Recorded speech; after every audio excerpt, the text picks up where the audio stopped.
my dad purchased the bar in 1971. I got involved at an early age, helping clean up and sweep around. At that time, I really enjoyed the underground punk rock scene, indie music, alternative stuff. When I took over, it was kind of a rough area still. We had the blood bank next door. We had a lot of homeless people in the street. In about 1995, I started bringing in live music, and it picked up momentum right away. So I brought in promoters. I brought in a lot of bands that I wanted to see personally. Now it's evolved into what it is now, with a lot of hard rock bookings, a lot of punk rock bookings, a lot of underground indie type bookings. So we became very popular. I don't know why Vice, LAPD was giving me such a hard time. First they claimed that it was a permit issue. There was a lot of people standing outside. So when new people started moving in, their claims were that they had to go across the street or they walked on the street to avoid the cluster of people in front of the bar. At that time, they were coming in on a nightly basis.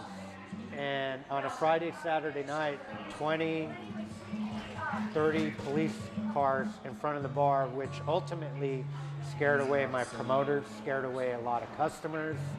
I was not able to book stuff in advance. I was only given a month, which made it even more difficult for me. Thankfully for a lieutenant there at Police Commission, we got it all resolved.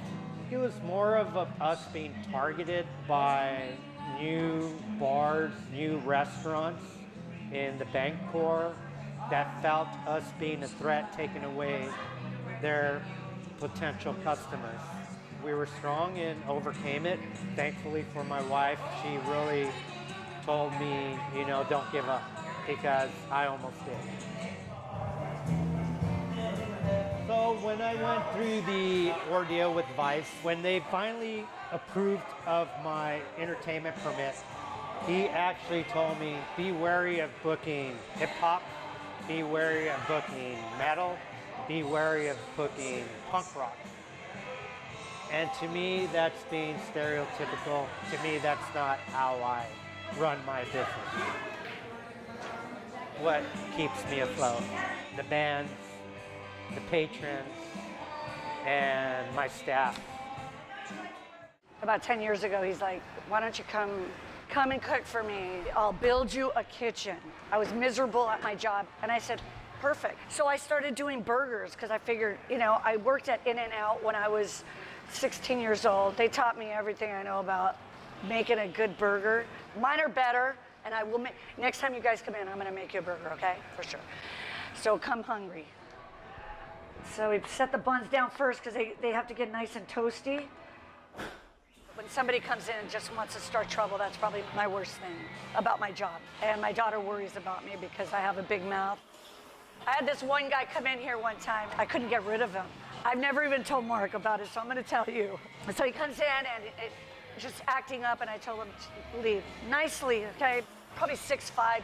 So I gave him a freaking karate chop in the freaking stomach, and he went flying out the door, landed on the sidewalk. I had maybe 5 customers in there, and they were like, yes, you rock. Got tomatoes, we got the cheese, got my salt and pepper, that's it. That's all I use. So I get a patty. All during my high school years, I didn't eat meat at all.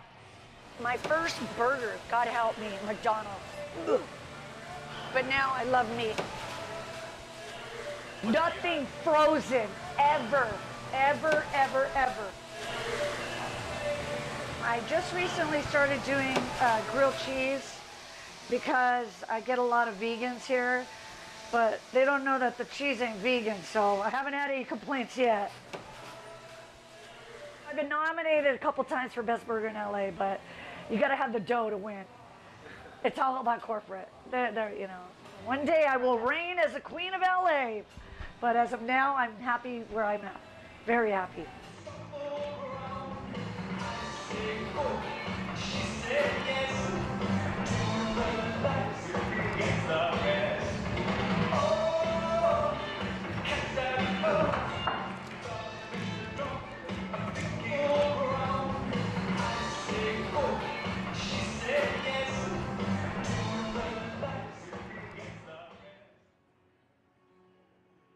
So that place is completely filled with ghosts. We had some ghost hunters come down here. Searching for these being, picked it up right away. Went upstairs, oh no. There was something went on up here. There was some gambling going on upstairs and somebody got killed. And he's still up here. A gentleman was burned alive up here. I've seen him from the bottom of the, right in front of the stage, all along the staircase, all you see is these faces. And at the very top, there was this man. He must have had a head like this, with like kind of like a mustache with a gigantic beard. It was huge. So my name is Adam Nodler. I've been investigating the paranormal now since I was in high school about 14 years ago. I first learned about 5 Star. Somebody on Facebook contacted us about the place and saying that the bar owner, Marco, was saying that their bar had paranormal activity. You do get a presence of something going on. A well-known psychic medium, Harvey Althouse, he's been on a few paranormal programs already. He contacted me and he's like, what is this about a fire? Like somebody died in a fire or something? Brought more equipment with me today so we can gather more intel on the bar. Okay, this is Adam. I'm here at the upstairs of the 5 Star bar. My bartenders won't come up here. I love it up here. I get like this sense of peace when I come up here. So they don't mess with me. They just like to play. Was there a message that you wanted us to know about?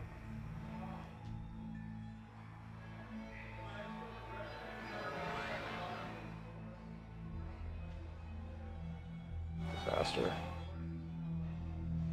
So the other day, I'm in the cooler and I'm stocking up my fridge, and out of nowhere, a bottle of PBR comes flying at me.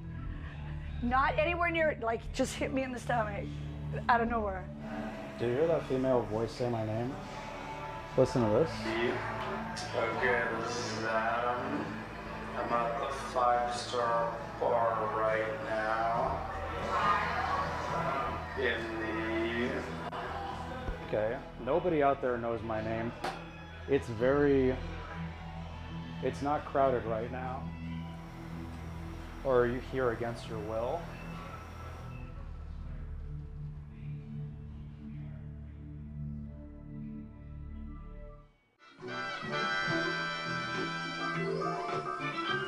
Cannon, They've been filming here for a very long time. starring William Conrad. The latest was the Lady Gaga film. Angie told me, you know, I just busted Dave Chappelle stealing beers from our cooler. They filmed the Fight Club there. They went downstairs, they took them downstairs. My doors are always open for them, whether it's Warner Brothers or a film student that has minimal to no budget. I always work with them. Me and Marco have known each other since high school. We've been together for like 21 years. We have our ups and downs in business. We've had a lot of struggles many years ago with Vice and our landlords, and so it made things very, very difficult, stressful. It affected our relationship quite a bit, but ultimately it made us stronger because we bonded and used us as a base to hold everything together. We spend a lot of time together here. And, All the time. And for the most part, It's lovely. It's very positive. I love this man. I've known Andrew and Marco for longer than either of us would probably care to admit. I was here so much, I just asked them if they could use another hand. I've also become a part of the family with the sound man, and the other bartenders, the promoters that come through here.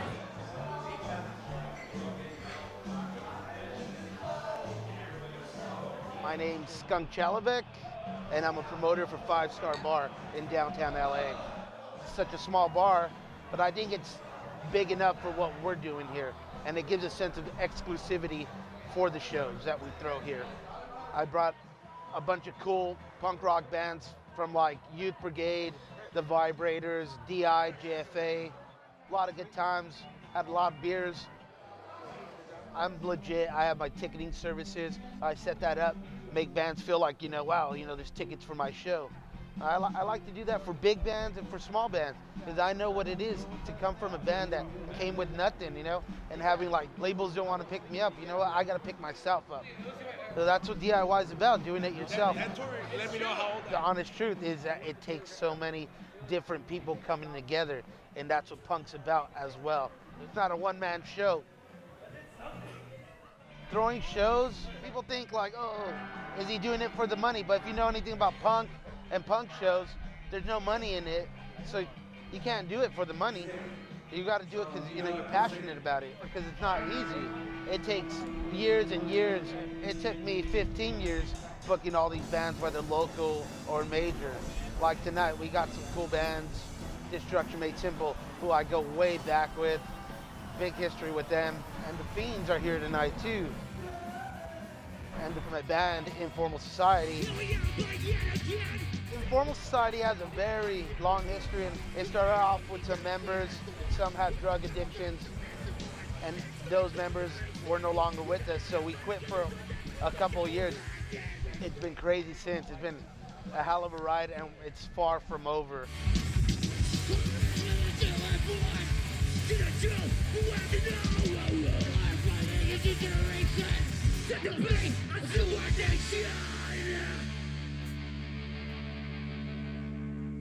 So I'm Raul. I'm the singer of Destruction Made Simple. We've been around for about 20 years. We started off as teenagers, and now we're dads. So it's a pretty cool ride. The first time we performed at the Five Star Bar was a great vibe. A lot of people go to Hollywood, and they see the glitz and the glamour. But hey, this place right here, this place has it. Let's give it up for Skunk for fucking keeping the Five Star Bar up and going. And for the Five Star Bar to stay. So my name is Dave, and I'm from the Fiends from Echo Park. We play early American hardcore style punk rock. How I got into punk rock myself was I'm the son of a preacher man. So I grew up, in the church, and where I learned how to sing. Punk rock entered my life when I was about 12 years old, listening to like DI one day after church and Suicidal Tendencies with a cousin. It said, we're gonna go to hell for listening to this. But discovering it at that age was the most true form of art and words that I've ever encountered in my life. And years and years later, it still is.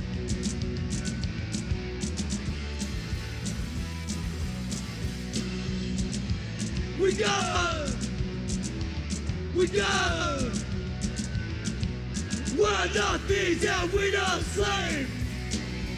Where punk is at, where it's going, it's dying. It's one of the music genres that can evolve. It's something that religion and politics need to do as well, but only music is able to do that. If you would ask me if punk rock's dying, it's not. If you ask me what my first punk rock band I've ever listened to is, it's NWA, because they were against the government. They were against cops.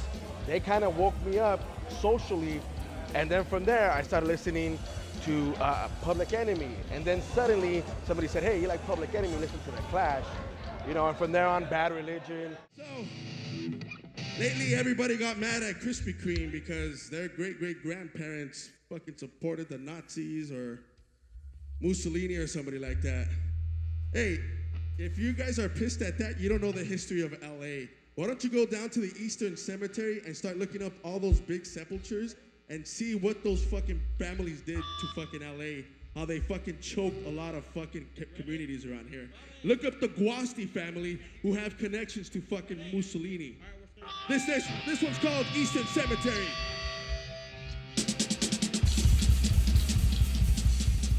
What keeps me going, what keeps me playing live shows, I guess for us it's a lot of social injustice these days. People tell me, look what Trump is doing. We wrote a song about Trump 20 years ago. People weren't listening. We warned you guys about Trump. And it's kind of like our time to vent. Yeah, I've been singing in punk rock bands for almost 20 years now. 3 years into that, I thought at this point there would be no point of me singing in punk rock bands, still fighting for change, because I thought at this point in 2019 we would have flying cars and everybody would get along. But one day I woke up and there's this orange motherfucker who is our president.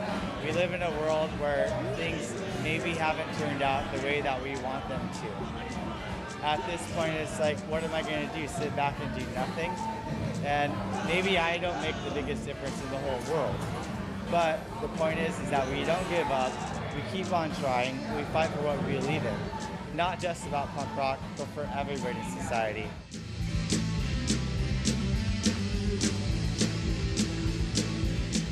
Why do I have a bat now? Well, there's Nazi supporters now that show up to shows. Geez, I don't know. Anybody that's alt-right? Hey man, don't think that all liberals, we're all passive and we're gonna zen you out. No, I'm gonna whoop your ass. That's what I'm gonna do.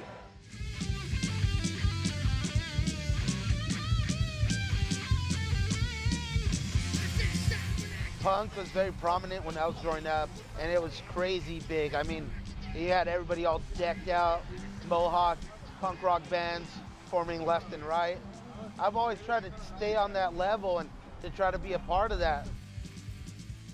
You got venues like the Allen Theater, the Knitting Factory, Safari Sands, all of those clubs closed down, and countless others, because punk, it goes like that, whether it's people taking a shit in the front of the doorsteps or having sex or getting crazy. One thing or another always ends up shutting down a club. And I'm thankful that, nothing like that has caused 5 Star to shut down or anything. 5 Star Bar is a dying breed. A place where you can still get a beer for $5 in downtown LA. The authentic dive bar in the United States is a vanishing animal. And I feel like it's kind of a mission to preserve what we have here and keep it alive. And maybe preach to others that they should try and save the same sort of niche cultures and locations. I think it's a real credit to 5 Star to support the movement of punk rock, and most importantly, idealism and art, and supporting it in every format. That's really what's going to make the biggest difference, that we can all be ourselves and express our ideas freely to each other and the world. And that's why I'm going to go on stage and fucking kill it. Good job! Losing it out! Losing out! Losing out! We're not losing out!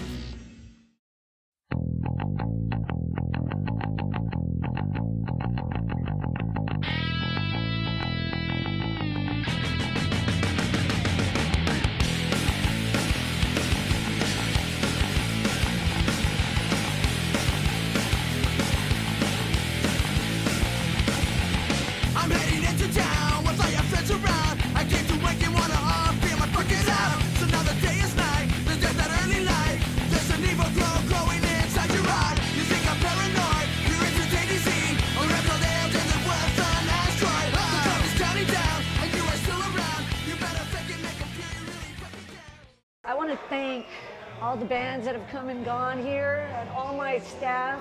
I love you guys. You guys are what has made this bar so perfect and wonderful. Grungy and not always perfect, but we love you.